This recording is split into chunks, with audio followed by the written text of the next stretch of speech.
Γεια σου Κιάρα. Εδώ είμαι στο δέντρο με τις πιπίλες. Κοίτα.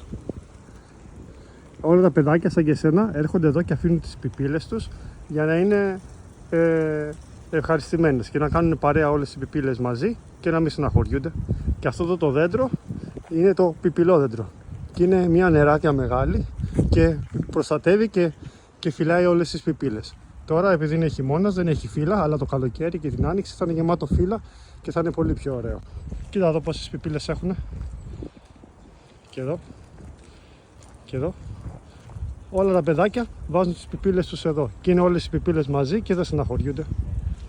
Και εγώ έχω κρατήσει ένα κλαδί για σένα.